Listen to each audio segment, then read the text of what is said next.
আমাৰ গাঁৱত গোটেই বানপানী সোমাইছিল। এই চাওক আমাৰ বাগানৰ পাতবোৰ কেনেদৰে মৰি গ'ল। নমস্কাৰ, অন্য এটি ভিডিঅ'লৈ মই আপোনালোকক পুনৰবাৰ স্বাগতম জনাইছোঁ।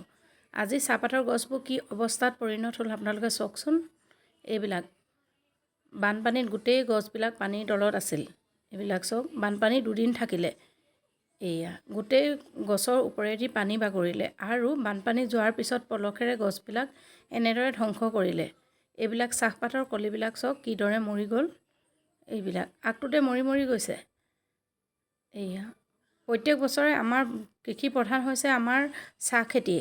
চাহ খেতিৰ বাহিৰে আমাৰ আৰু একো ইনকমো নাই তেনেকৈ। এয়া চাওক চাহপাতৰ অৱস্থাবিলাক, প্ৰত্যেকজোপা গছতে বোকা আৰু পলসে আৱৰি আছে। এইবিলাক বোকাময় হৈ গৈছে গোটেইবিলাক পাত। এতিয়া যিহেতুকৈ আমাৰ জুন জুলাই মাহতে পাতৰ প্ৰডাকশ্যনটো বেছি হয়। এতিয়া যদি আমাৰ পাতৰ প্ৰডাকশ্যনটো নাইকিয়া হয় কি হ'ব চাওকচোন।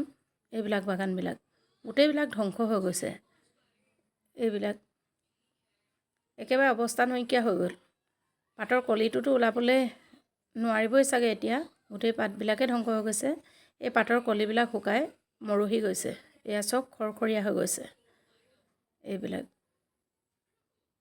প্ৰত্যেকজোপা গছতে আচলতে বোকা আৰু পানীৰে ভৰ্তি হৈ গৈছিলে আৰু ইয়াৰ ওপৰেদি নাও চলিছিলে। সেইটো কাৰণে বিশেষকৈ পাতৰ গছবিলাক বেছিকৈ মৰহি গ'ল। এইবিলাক চব গোটেই বাগানখনতে পাত হ'ল। গোটেই বাগানতে পানী হৈ বুৰি মেলি অৱস্থা নাইকিয়া হ'ল। আৰু এইখিনিতো বাগান অলপেই আছে, এইখিনি দেখালোঁ, আৰু ইটো পাৰে আৰু বেছি আছে বাগান। এইবিলাক চব অতিকৈ দুখজনক কথা যে যিটো সময়ত আমি প্ৰডাকশ্যন আৰম্ভ কৰোঁ বা পাতৰ পৰা দুটকা ইনকম কৰোঁ, সেই সময়তে আমাৰ ইনকমটো নাইকিয়া বন্ধ হৈ যোৱা নিচিনা হৈছে। তাতকৈ আৰু দুখজনক কথা কি হ'ব পাৰে।